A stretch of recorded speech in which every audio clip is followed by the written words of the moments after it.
Hi there, this is Mike Bass from TalkBass. Today I'm going to be demonstrating a little bit because I had some questions about the Roland V-Bass system. I had requests just to post up some basic sounds like the standard jazz bass or a basic jazz bass, a basic P bass, and also a basic Music Man. I'll add a couple wacky sounds at the end of it as well to just kind of show you what I do with it. Basically, I used a first generation V-Bass, which is this one right here. I don't know if you can quite see it on there. But anyway, I used a first generation V-Bass system. I don't use it for a whole lot of craziness. Excuse me while I sit on the floor.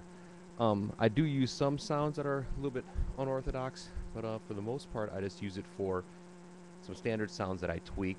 A few sounds I use for some soloing, and then some other stuff that I use just for beefing some things up, and I'll show you that towards the end of the video. It operates essentially um, like any other modeling system. It's quite similar to maybe even some of the Line 6 type stuff.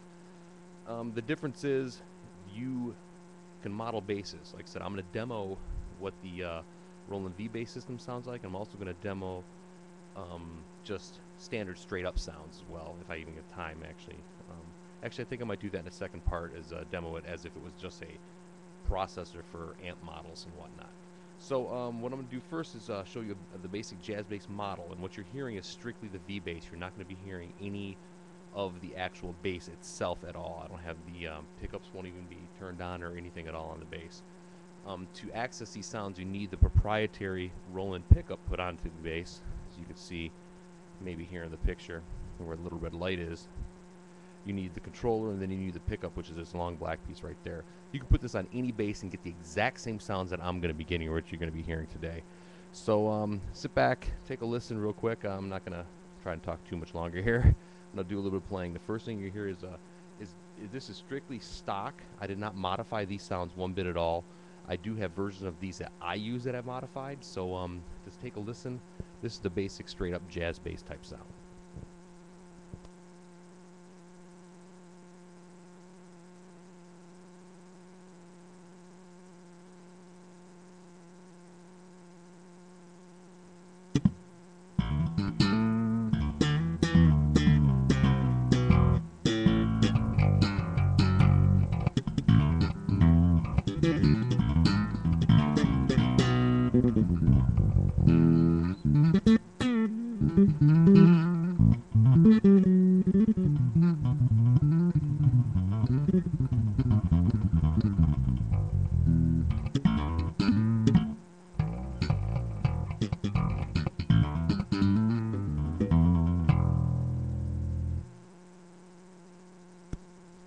Like I said, that was the basic unmodded V-Bass jazz bass simulation, or their model of a jazz bass.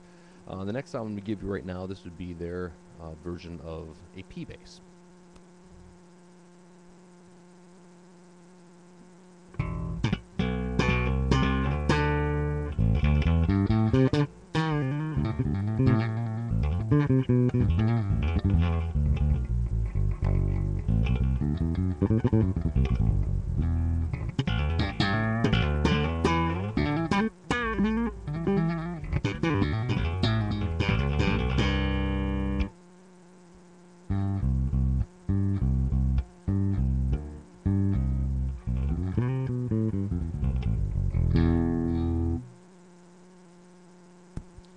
Again, that was their version of just a Fender P bass. Now, the next sound I'm going to give you is the basic Music Man type sound, which I think is pretty convincing. Actually, I think all three are pretty convincing. But here's your basic Music Man sound.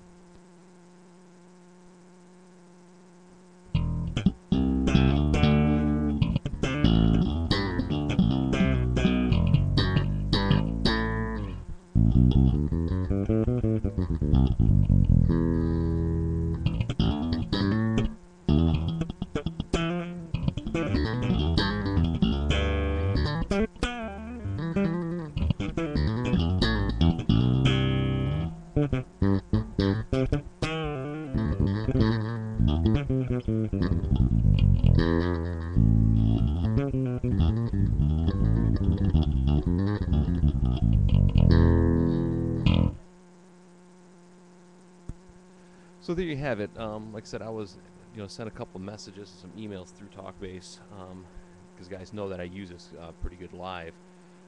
Just to give a demo of 3 of the basic sounds. Like I said, a jazz bass was first, P bass was second, and Music Man was next.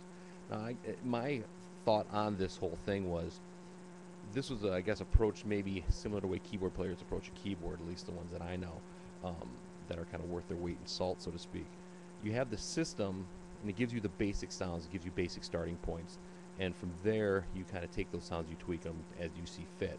Like if you get a keyboard that has a pretty killer keyboard sound in it, or a piano sound or something like that, and you kind of make little adjustments here and there. I don't know a whole lot of guys that use straight up stock sounds out of their keyboard all the time.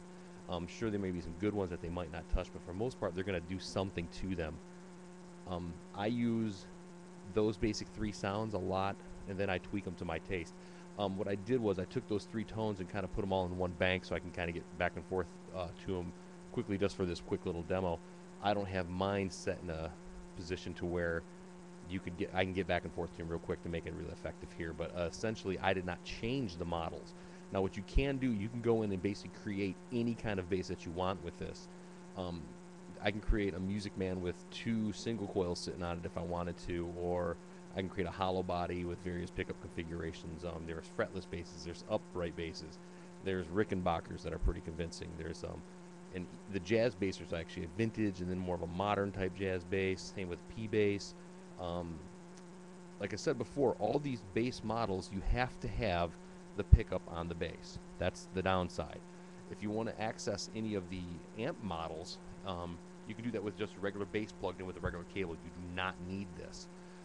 And that capacity operates just like a Line 6 pod processor thing.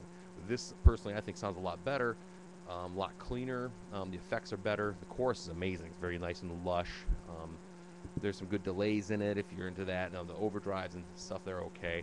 But you also have access to the amp models, too. There's a B15 type, there's an SVT, there's a Trace Elliott and SWR, one called Super Clean, which is just pretty much a straight through, a Vox and a bunch of other ones. I'm not going to go too in depth into it right now.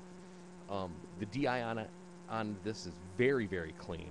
I played small clubs to very large, 3,000 plus seat rooms, and no one's ever had one complaint. If anything, I asked because I was curious when I first got it. Everybody says very, very clean. I do use it in just a Line 6 pod capacity where I do not use this a lot. I'll use pretty much my Valenti 5-string or my Sadowski 5-string through it. So I do use it a lot in that capacity. Again, you can put this pickup on any bass you want, and you'll get the exact same sounds I have now. I could put this bass or this pickup on my 65 Hofner, and you can get these exact same sounds. So it doesn't matter the bass that it's on. It takes the bass out of the equation because the bass is modeled or built inside the little box sitting on the floor under your feet. I'm going to show you a couple other quick little sounds that I have in here, some wacky ones, and then you can kind of go from there. One's kind of like a Richard Bona-esque type solo sound, then I have a fretless type sound. I'm sorry about that. Then I have a fretless type sound, a Richard Bona type solo sound, then I have a one that scares guitar players, and I'll just end it with that. Alright, take a listen. First one's the Bona, then it'll be the fretless, then it'll be the scaring guitar player one.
So there you have it, the Roland V-Bass and a little bit of crazy fun.